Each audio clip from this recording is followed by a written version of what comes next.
Welcome dear learners. This lecture has been developed with some influential topics on comparative philology in Indological studies. As this lecture has been developed based on the concept of comparative philology proposed by early Indologists, it excavates the nuances of the topic for the further discussion. Let us go to the topic. Dear learners, as an objective of this lecture, learners will be able to understand the concept of comparative philology in Indology and its history of the studies held in social sciences, particularly in culture. To demand the learners in various school of thoughts of engaging for the discussion. To evolve new contributor in the field of Indology and its need of attention at international outlook. Let us start with the introduction. During the 19th century, when Indologists were trying to understand Indian culture through the study of Sanskrit texts like the Vedas, the Upanishads, the Puranas and Ramayana and Mahabharata, etc. It is the Christian missionaries and British administrators who came in contact with Indian villages and tribal people and started collecting Indian folklore.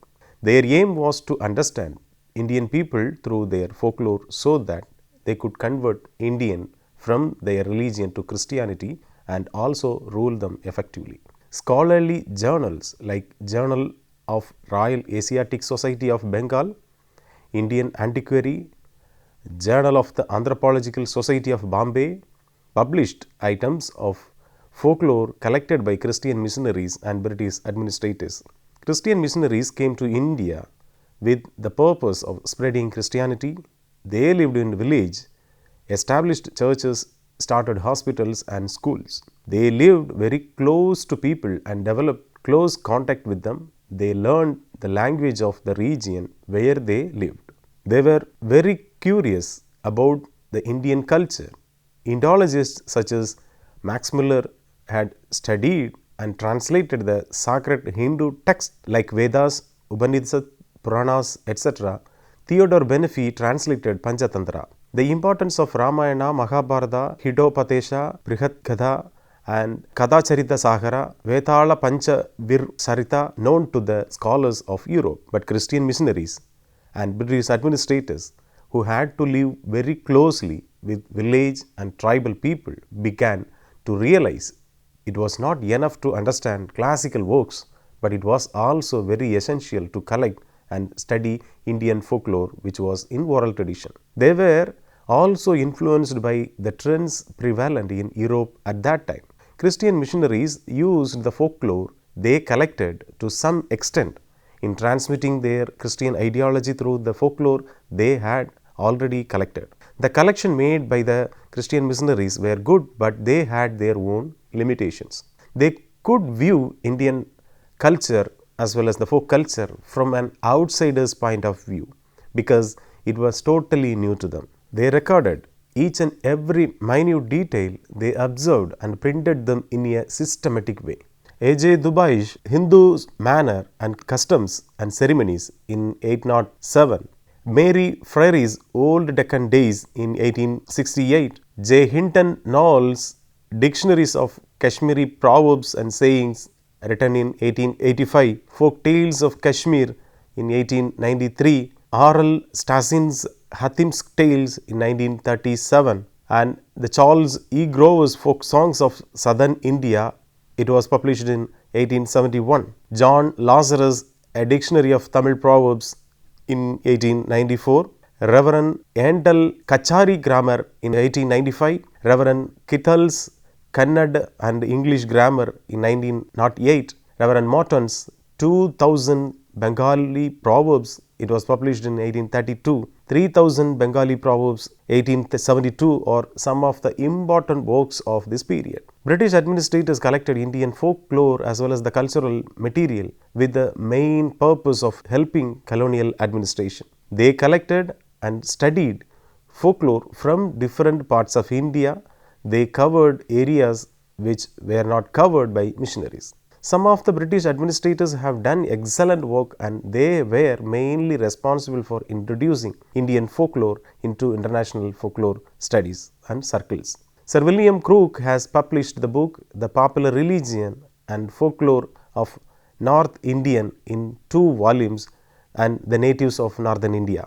R.C. Temple has published 3 volumes of legends of Punjab from 1884 to 1900. Both these administrators, who were very closely associated with the folklore scholarship in England at that time, and the quality of their works was high. Some of the important works written by British administrators: Robinson Edwards' Jewitt's Tales and Poems of South India, it was in 1885.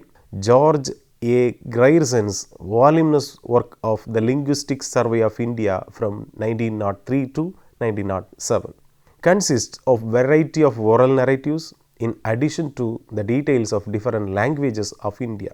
John F. A. McNair and Thomas Lambert Barla jointly produced oral tradition from Indus, comprised in tales to which are added explanatory notes. It was in 1908. In the same year, E. M. Godson's collection Indian Folk Tales, it was in 1908, and Folk Tales of Kashmir 1893. Cecil Henry Bompa's Folklore of the Santhal Parganas in 1909, Toad's Annals and Antiques of Rajasthan in 1920. Anderson's collections of Kachari folktales and rhymes, Campbell's Santhal's folktales, it was in 1891. Christiap's Behar Proverbs, it was in 1891. Some British administrators who have worked from anthropological point of view have also contributed to the field of the culture.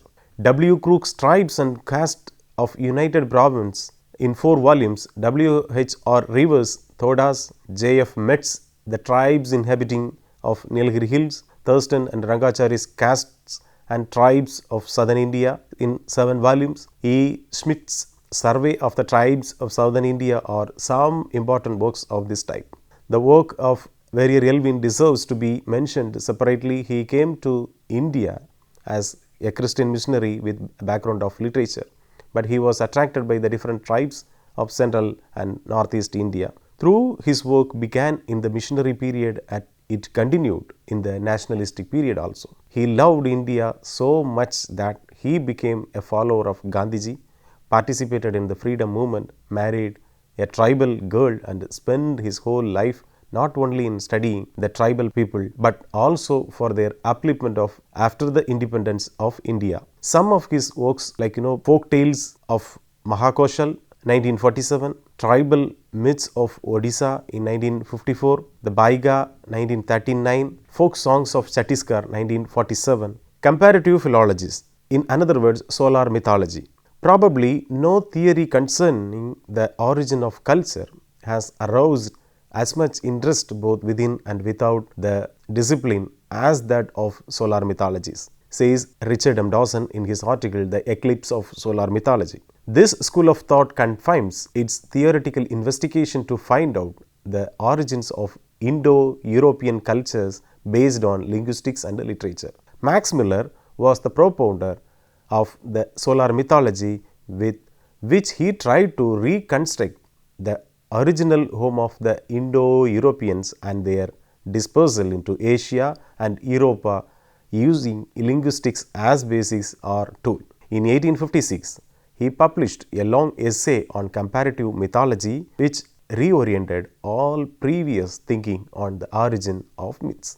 Using the tools of historical and comparative linguistics, the philologist attempted to reconstruct the nature of the parent and sub-parent Indo-European languages and culture. Since many of the early written documents are religious in nature, the reconstruction of the parent belief systems, particularly its mythology, becomes the focus point of investigation in tracing their origin. According to solar mythological theory, all the Indo-Europe people belonged to a common Aryan stock. After the migration of the European groups from their homeland, the parent language and the mythology it related got splintered into various offshoots. A time came when the original meanings of the names of the Vedic gods were forgotten and survived only in mythical phrases and proverbs of uncertain sense. Stories then developed to explain those problems. From this disease of language, myths were born. Muller perpetuated the prevalence of an age called mythophoic age, wherein the Aryan gods were related to noble conceptions and functions. This age occurred not when the Aryan civilization was at its rudimentary stage, but at an advanced stage where language could not convey abstract notions. Basically, two processes developed in the mythophoic age in communicating the meanings. They are polynomy and homonymy. Polynomy conveys that one word carry many meanings, and homonymy refers to one idea getting attached to different words. For example, Dhyas, the supreme god, might be understood as sky, sun, air, dawn, light, brightness. Conversely, a number of different words might signify the sun with its complex of associations. Max Muller always stressed that solar interpretation must be based on strict phonetic rules. According to solar mythologist and comparative philologist, metaphors operate in two ways. The same verb root, for instance, to shine, could form the name of the sun or a term for the brightness of thought. Then again, nouns so formed could be transformed poetically to other objects. The rays of the sun became fingers. Clouds are called mountains. The rain clouds are referred to as cows with heavy ardors. The lightning receivers, the appellation and arrow or serpent. These metaphorical words are appellatives and form the substance of myth. Appellation means system of naming. According to Max Muller, mythophoic man constructed his pantheon around the sun, the dawn and the sky. Metaphors came from myths and not myths from diseased metaphors. The comparative mythologist took the position that mythology is concerned with the activities of celestial bodies and that any narrative which did not was simply not considered to be a myth in the strictest sense of the term. The comparative mythology or the philologist assume that the parent mythology survives in the residual tales and customs of the Western peasantry and attempts to organize its folk culture in conjunction with previous records to connect them to parent mythology and ritual. The etymology of terms, especially the proper names, was the basic indicators with which the mythologists worked to identify the original form of the celestial bodies. Of course, not all comparative philologists are concerned with finding mythological roots of the Indo-European origin, but some employ the techniques of comparative language study within general cultural evolutionary theory. The recent investigations of Indo-European origins focus upon the reflection of Indo-European social structure offered by the comparative mythologies rather than upon the use of comparative linguistics to assist in the reconstruction of the parent mythology itself. The German Indologist Theodor Benefi, a strong advocate of monogenesis diffusion, propounded the Indianist origin through his migration theory in 1859. He published the Panchatantra, the ancient Indian collection of tales, in 1859, in which he saw an ample resemblance between Sanskrit and European tales. He argued that these tales had reached Europe already in Middle Ages through translation from Sanskrit into medieval Persian and further into Syrian, Hebrew and ultimately into European tongues, which means the languages. He traced the history and the geographical roots of tales which, according to Benefi, travelled from India to Mediterranean Sea, to the far west to Spain, to Greek archipelago and finally to Europe. In Benefi's opinion, it is caused not only by the genetic relationship of people as believed by Max Muller and his followers, but also by the cultural historic connections or borrowing which took place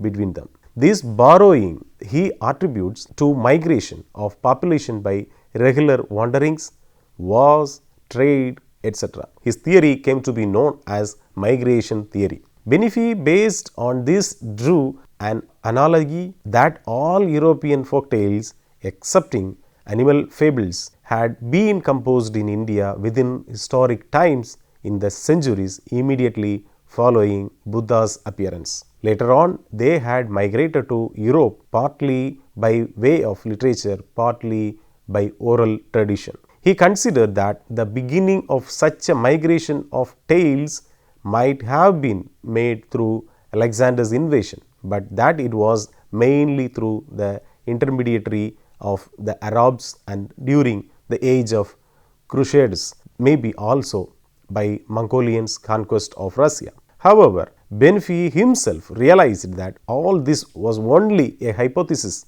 and the theory had to be proved by examination of every item of culture or the folklore. Helge Holmström, another notable Indianist origin supporter, published a book entitled The Studies of Swan Motif in 1919. He tried to account for singularly wide circulation of the tale Swan Maiden, having the assumption that India, centrally situated in relation to the home countries of the widely spread variants, was the country of origin. The assumption was understandable, as at the time when the paper was written, scholars did not, as a general rule, give a thought to inheritance, but saw every aspect of dissemination of the tale as a result of migration. Like, to sum up, as we discussed about the comparative philology, which is very much relevant to this current scenario in the academic, learners in the field of sociology should know about the evolution pattern of culture in a society. As this lecture has been developed based on interests such as the scholarship in Indological studies from socio-cultural perspective in Indian context. I hope you all must have enjoyed the session and it may have enriched the knowledge on Indology. Dear learners, we will meet with another schedule. Thank you. All the best.